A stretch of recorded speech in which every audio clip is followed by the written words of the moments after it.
Machine Gun Kelly and Randy Orton got into a backstage confrontation at SummerSlam, an AEW star has been cleared, and the push for a second women's WWE Evolution Premium Live event has continued. Welcome to Wrestling Republic News, your daily show which brings you all the non-dirt sheet wrestling news in the time that it takes for you to drink your morning coffee. Let's get straight into things. But before we do, if you could like and subscribe, that'd be very much appreciated. Let's kick things off today with the news that Machine Gun Kelly allegedly got into a backstage confrontation with Randy Orton at SummerSlam.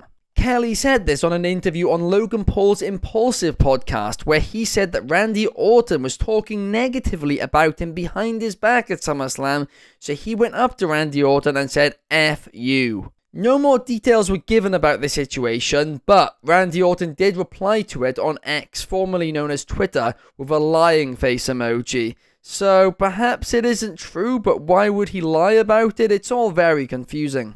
Fans have been quick to try and work this out, and the current leading theory is that a couple of months ago, Kim, Randy Orton's wife, took to Instagram and posted a picture of him proposing to her next to the photo of Machine Gun Kelly proposing to Megan Fox. And then in the comments of that post, Randy Orton commented, "MGK is a mark." Perhaps that's what this was all about, that's how this all started, but I mean, it's a little over the top, isn't it? It's quite clear Randy Orton, I think, was joking there.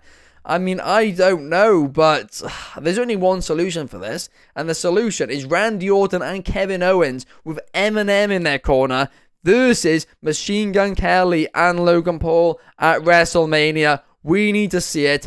Book it, Triple H. NXT star Roxanne Perez has called for a second Women's Evolution pay-per-view. Perez said this in an interview with TV Insider where she said that she wants to face Bayley at the event if it does happen. And the calls for a second Evolution event were actually all started by Bayley a couple of months ago, and since then the momentum has really been picking up for it. A lot of other superstars have been jumping on saying yes, let's do it, but as of now there's no official indication that the event will happen. Here at Wrestling Republic, we've been covering over the last couple of weeks the decrease in time that women's wrestling has been getting over the past couple of months on WWE television. So perhaps an all-women's pay-per-view is needed right now. In fact, perhaps it probably is. But would you want to see it? Let me know in the comments down below. Former WWE star and Olympic gold medalist Gable Steveson has been cut from the Buffalo Bills NFL team. The Bills had to cut their roster down to 53 before the season started,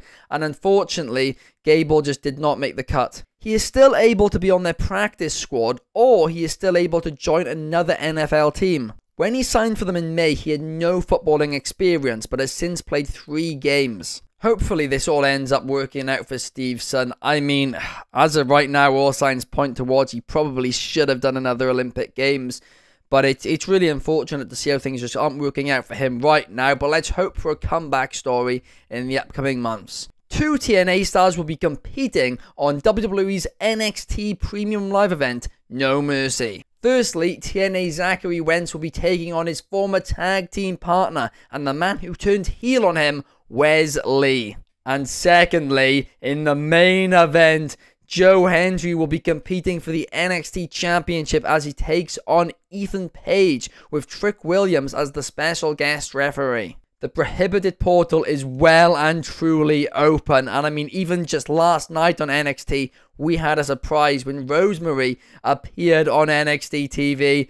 I mean, right now, anything can happen in professional wrestling, and it's brilliant to see. AEW star Tay Mello has been cleared for in-ring competition following giving birth at the end of last year. On the latest episode of Sammy Guevara's vlogs, Tay Mello was asked when she will be returning to in-ring competition, to which she replied that they'll have to ask Tony Khan because she has now been cleared for in-ring competition. Mello's last match was in January 2023, so well over 18 months ago now, but I can't wait to see her back in action very soon. Congratulations to EC3, who has now been NWA champion for over a year. Of course, he won the title a year ago when he defeated Titus at the NWA 75th anniversary event to win the belt. Since winning the belt, EC3 has defended it around 40 times, which is just incredible to be fair to him. And of course, the NWA belt currently isn't what it once was. I mean, at one time this was the World's Championship,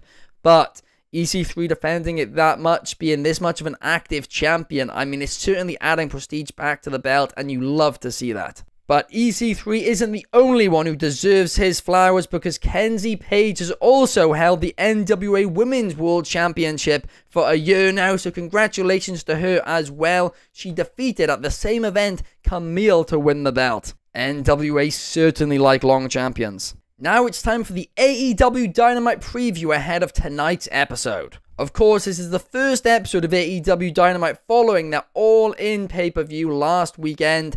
And I mean, that was truly an amazing pay-per-view. I was there, it was brilliant.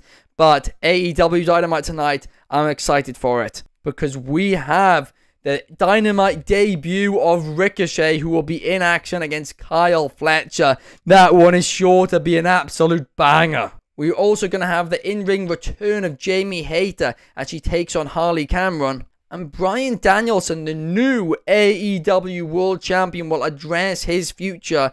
And the #1 contender, Christian Cage, I'm sure will have something to say. Additionally, an all-star 8-man tag match has been announced as Chris Jericho, Big Bill, and Brian Keith will team up with Roderick Strong to take on Huck, Orange Cassidy, Kyle O'Reilly, and Mark Briscoe in what's been described as an all-star 8-man tag team match. But that's all the news for today, guys. If you did enjoy, please leave a thumbs up and subscribe. We really appreciate it, and I will be back tomorrow for more Wrestling Republic news. And make sure to check out our flagship show, Wrestling Republic's daily broadcast, live every day, 8 PM UK, 3 PM Eastern, 12 PM Pacific.